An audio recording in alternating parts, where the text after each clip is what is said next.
Dear friend, welcome to my YouTube channel mamma's baby care. क्या आपका बच्चा भी गर्मी में चैन से नहीं सो पाता? क्या छोटे बच्चों के लिए एसी या कूलर का यूज करना सही है? क्या आप डरते हैं कि एसी या कूलर में बच्चों को सुलाने से बच्चे को सर्दी, जुकाम या एलर्जी ना हो जाए? एक क्वेश्चन हर न्यू पेरेंट्स के मन में जरूर आते हैं। तो मैं आपको बता दूं कि एसी या कूलर में आप बच्चे को जरूर सुला सकते हैं, लेकिन कुछ प्रिकॉशंस के साथ आप बच्चे को एसी या कूलर में सुलाना बिल्कुल सेफ होता है। तो वीडियो को एंड तक जरूर देखें। इससे पहले आपसे रिक्वेस्ट है कि अगर आपको हमारी ये वीडियो अच्छी लगे तो लाइक करे, शेयर करे, और अगर आप हमारे चैनल पर पहली बार आए हैं तो चैनल को सब्सक्राइब जरूर करें और बेल आइकॉन को भी ऑन करें, ताकि आप आने वाली हमारी हर वीडियो की नोटिफिकेशन सबसे पहले मिल सके। तो सबसे पहले बात करते हैं कि बच्चों के रूम में एसी का टेम्परेचर कितना होना चाहिए। जो न्यूबॉर्न बच्चे होते हैं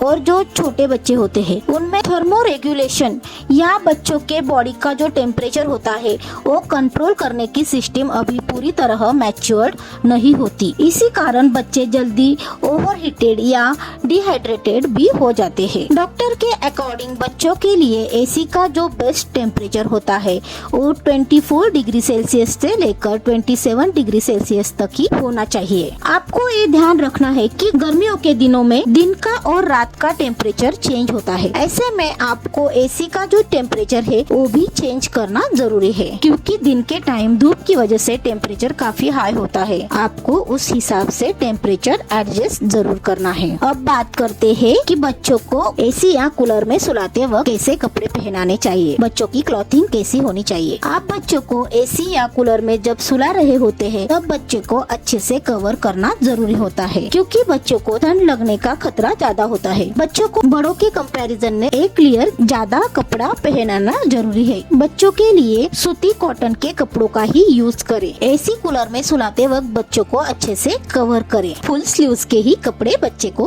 पहनाएं। अब बात करते हैं कि बच्चों के लिए एसी या कौन सी प्रिकॉशंस लेनी जरूरी है। सबसे पहले जो मैंने बताई है, एसी का जो टेम्परेचर होता है वो 24 डिग्री से लेकर 27 डिग्री तक ही रखना है। न्यूबॉर्न बच्चों के लिए टेम्परेचर कभी भी 20 डिग्री से कम नहीं होना चाहिए। इससे बच्चों को ठंड लगने का खतरा होता है। बच्चों को एसी में सुलाते वक्त आपको ये ध्यान रखना है कि एसी की जो हवा है वो बच्चे के डायरेक्ट मुंह पे ना आए, बच्चे के ऊपर ना लगे। और अगर आप कूलर भी यूज कर रहे हो तभी भी बच्चे को कूलर के डायरेक्ट सामने ना सुलाए या ना रखें। एसी की जो हवा होती है उससे ड्राइनेस बढ़ता है, इसलिए आप बच्चों के रूम में ह्यूमिडिफायर का यूज कर सकते हैं। इसी के साथ आप बच्चों को जब एसी में सुलाते हो तब बच्चों की स्किन ड्राई होती है, नोज भी ड्राई होता है, इसलिए आपको बच्चों को एसी में सुलाते वक्त भी मॉइस्चराइजर का यूज करना जरूरी है, बच्चे की स्किन का प्रोटेक्शन अच्छे से हो सके। और आप बच्चों के नोज के लिए सलाइन नोजल ड्रॉप का भी यूज कर सकते हैं, ताकि बच्चे की नोज ड्राई ना हो, जिससे बच्चा कंफर्टेबल रहे। आपको इस बात का भी ध्यान जरूर रखना है,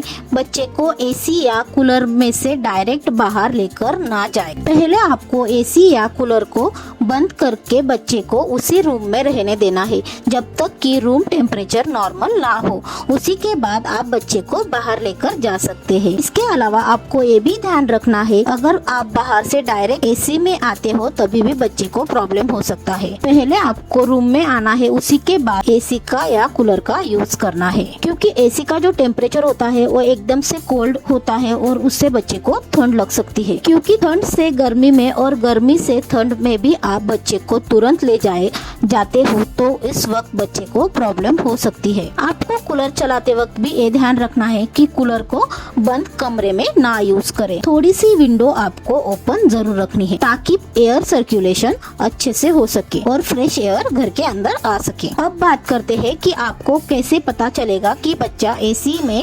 कंफर्टेबल है या नहीं। अगर आपके बच्चे को पसीना आ रहा है, बच्चे की स्लीप डिस्टर्ब हो रही है, यानी बच्चा बार बार उठ रहा है, या बच्चे के हाथ पाँव ज्यादा ठंडे हो रहे हैं। इसके अलावा आप बच्चे के पीठ गर्दन को भी छूकर चेक कर सकते हैं और बहुत ज्यादा ठंडा है या गर्म है तो आप एसी का टेम्परेचर एडजस्ट कर सकते हैं। तो फिर आपको एसी का टेम्परेचर एडजस्ट करना जरूरी है। अगर बच्चा रिलैक्स हो और डीप स्लीप में हो तो इसका मतलब है कि रूम टेम्परेचर ठीक है। तो फ्रेंड्स, आप बच्चों के लिए एसी या कूलर का यूज डेफिनेटली कर सकते हैं, बस थोड़ी प्रिकॉशंस जरूरी है। तो इस कड़कती गर्मी में आप बच्चों को रखें कूल, हाइड्रेटेड और कंफर्टेबल। आई होप फ्रेंड्स आपको ये वीडियो अच्छी लगी हो तो लाइक करे, शेयर करे और अभी तक आपने हमारे चैनल को सब्सक्राइब नहीं किया तो सब्सक्राइब जरूर करें ताकि आपको पेरेंटिंग से जुड़ी इंफॉर्मेशन सबसे पहले मिल सके। अगर आपके इस टॉपिक से रिलेटेड कोई क्वेश्चन हो तो कमेंट सेक्शन में जरूर पूछें। Thank you for watching.